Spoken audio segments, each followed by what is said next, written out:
যার টাকা আছে, যার ক্ষমতা আছে, যার পাওয়ার আছে, তারাই ন্যায় বিচার পায়।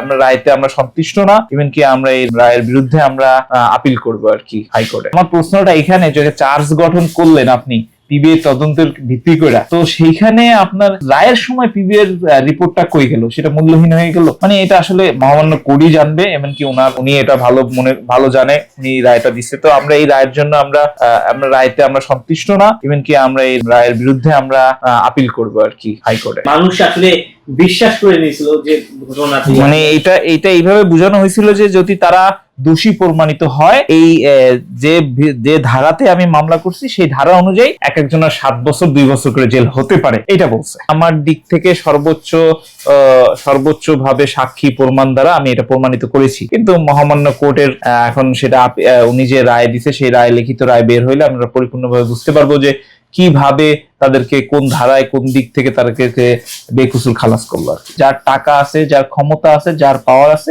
তারাই ন্যায় বিচার পায়। যাদের টাকা কম, তাদের ক্ষমতা নাই, তাদের উপরে হাত নাই, লিঙ্ক নাই, বড় বন্ধু বান্ধব নাই, তারা আসলে ন্যায় বিচারটা পায় না, এইটা বুঝেছি আমি। এবং আরেকটা জিনিস সেটা হচ্ছে যে আপনি তাদের লইয়া যে কনফিডেন্সে কথা বলতেছিল, যে মনে হইতেছে যে আগেই তারা এই সেট আপ করে ফেলছে, যে তারা রায়ের আগেই রায়ের খবর পেয়ে গেছিল যে তারা বেকসুর খালাস হবে। কতটুকু আশাবাদী ছিলেন? আসলে বাংলাদেশের সব মানুষই তো আশাবাদী ছিল। আমি 100% আশাবাদী ছিলাম যে আমি ন্যায় বিচার পাবো আদালতে।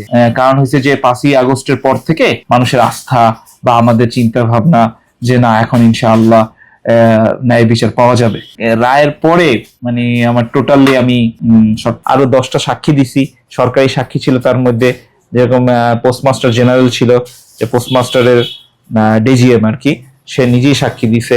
তারপরে লা মেরিডিয়ান হোটেলের যে সিকিউরিটি ইনচার্জ আছে উনি সাক্ষী দিছে।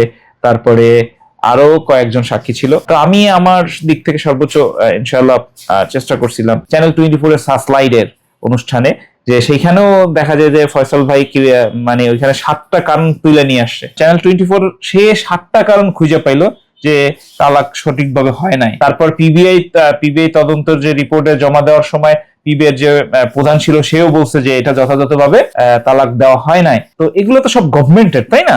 সর্বোচ্চ একটা শিক্ষা পাইলাম যে আইন বলতে কিছু নাই। মানে আইনের বিচারের ব্যবস্থার প্রতি অনেকজনই ওয়েট করতেছিল যে এই রাকিবের মামলাটায় যদি রায় হয়, একটা সুষ্ঠু বিচার হয়, তাহলে আমরাও মামলা করব, বা অনেকেই মামলা করার জন্য প্রস্তুতি নিছিল।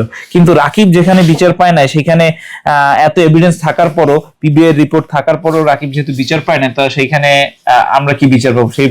সেই অলরেডি মানুষের বিচার ব্যবস্থার উপর থেকে মনে করেন যে আস্থাটা নাই।